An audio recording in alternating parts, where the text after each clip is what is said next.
Samuel L. Jackson joins Bruce Willis to save the day and the Federal Reserve. Die Hard 3, or Die Hard with a Vengeance. We're taking a look back at a classic, and a classic it was. Die Hard with a Vengeance is a 1995 action thriller directed by John McTiernan. The film is the third installment in the Die Hard series and was released on May 19, 1995. Bruce Willis stars as NYPD Lieutenant John McClane, and Samuel L. Jackson plays Zeus Carver, McClane's unexpected ally. Together, they take on a dangerous East German terrorist group led by Simon, portrayed by Jeremy Irons. The terrorists have planted bombs throughout New York City and aim to steal gold from the Federal Reserve Bank. The movie was produced by Lawrence Gordon and Joel Silver, who were also behind the earlier films in the series. Despite mixed reviews, Die Hard with a Vengeance became the highest-grossing film of 1995, continuing the exciting action legacy of the Die Hard franchise. Plot summary. When the movie begins, the Bonwit Teller department store in New York City is destroyed by a bomb during the busy morning rush. The NYPD receives a call from a man who goes by Simon, claiming responsibility for the explosion. Simon has a chilling game plan. He demands that the police send John McClane to Harlem, and not just any way. He wants McClane to wear a sandwich board with a racist slur written on it. If his demands aren't met, Simon threatens to detonate another bomb. Under pressure, the NYPD reluctantly complies and sends McClane to Harlem.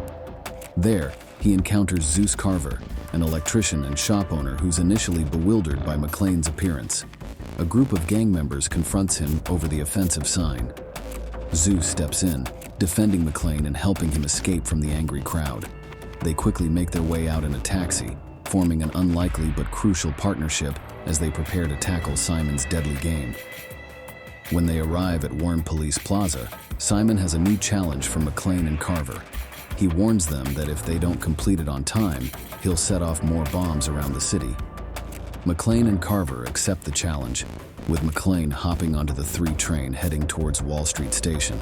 Simon has planted a bomb on the train, and McClane's mission is to find and defuse it before it's too late. Just as McClane is searching for the bomb, Carver arrives at the station and, with quick thinking, manages to grab the bomb and throw it onto the tracks right before it detonates. Relieved by the close call, McClane and Carver regroup with the NYPD and are introduced to FBI and CIA agents who have joined the investigation. The agents reveal some shocking information. Simon is actually Peter Krieg, a former mercenary and colonel in the National People's Army. But the surprises don't end there. Krieg's real name is Simon Peter Gruber, and he's the brother of Hans Gruber, the notorious villain McClane defeated in Los Angeles years ago. Simon calls the NYPD again, claiming he's planted a bomb in one of the city's elementary schools. He sets the timer for when school ends and reveals that the bomb can be triggered by the same radio frequencies used by the police. Simon offers to provide the school's location if McClane and Carver complete his next time challenge, but he warns that if anyone attempts to evacuate the school, he'll detonate the bomb. As McClane and Carver work to solve Simon's challenge, the NYPD scrambles to search all the elementary schools in the city. McClane quickly realizes that Simon plans to keep them occupied and distracted from Wall Street. Determined to uncover the real threat, McClane heads to the Federal Reserve Bank of New York building. There, he discovers that Simon's crew has stolen an astonishing $140 billion worth of gold bullion using dump trucks. Following the trail, McClane tracks the trucks into a water tunnel, while Carver continues to tackle Simon's challenges. While trying to reach his estranged wife, Holly, McClane notices something strange about a bottle of aspirin that Simon gave him. The bottle has a label from a truck stop in Quebec, Canada. Realizing this could be a crucial lead, McClane quickly informs the NYPD. He, Carver, and the police then rush to a warehouse near the truck stop, where Simon and his gang are busy relocating the stolen gold and planning their escape. At the warehouse, the police manage to apprehend most of Simon's crew. However, Simon and his girlfriend Katya manage to escape in a helicopter. As they make their getaway, they attack McClane. In a dramatic turn, McClane shoots at an overhead power line, which falls onto the helicopter, causing it to crash and explode. Simon and Katya are killed in the fiery crash. With the immediate threat neutralized, Carver persuades McClane to try calling Holly again, hoping for a more personal resolution to his intense day. Box office success. Die Hard with a Vengeance hit theaters in the US on May 19, 1995, and made a strong start, earning $22 million in its opening weekend. It topped the box office, outshining the film Crimson Tide.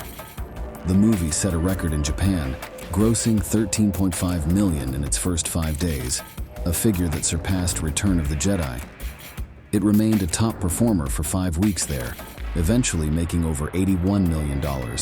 In France, it set a summer record with $8.8 million in its first 8 days. The film grossed $100 million in the US and Canada and $266 million in other markets, bringing its worldwide total to $366 million. This impressive performance made it the highest-grossing film of 1995. Mixed reviews. Review 1. Die Hard with a Vengeance is the grittiest of the trilogy, featuring a worn-out John McClane, now separated from his family and struggling with alcoholism. Unlike its predecessors, this film shifts the setting away from Christmas, and the plot becomes more complicated with numerous twists that may require extra attention. The buddy cop dynamic between Bruce Willis and Samuel L. Jackson, reminiscent of Lethal Weapon, adds a fresh layer to the series. Despite the changes, the film maintains its trademark explosive action, delivering a thrilling experience. Though different, it's still a solid entry in the franchise. Review 2. In Die Hard with a Vengeance, Bruce Willis returns as John McClane, now battling a terrorist named Simon, played by Jeremy Irons. Samuel L. Jackson joins the action as Zeus, an unwilling ally who adds both humor and depth. The film's action is bigger and louder, with intense car chases, shootouts, and a standout sequence involving a ship, bridge, and truck. Directed by John McTiernan, the movie delivers a thrilling ride through Manhattan, with a mix of action and comedy. The chemistry between Willis and Jackson makes this installment a wild and entertaining ride. Review 3. Die Hard with a Vengeance is an adrenaline-packed sequel that improves on the second film by bringing back the excitement of the original. The plot revolves around a mad bomber threatening to blow up various locations, including a school if McClane doesn't follow his instructions. The film's fast pace and action sequences, including thrilling car chases and a dramatic boat scene, keep viewers on the edge of their seats. Jeremy Irons excels as the villain, bringing a mix of charm and menace. With a fast-moving plot and great performances, this film is a must-watch for action fans. Share your thoughts on how it compares to the original and its sequel. Thanks for tuning in to today's video. If you enjoyed what you saw, don't forget to hit the like button and ring the notification bell so you never miss our upcoming videos.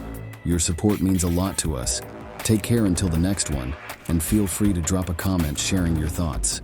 See you soon.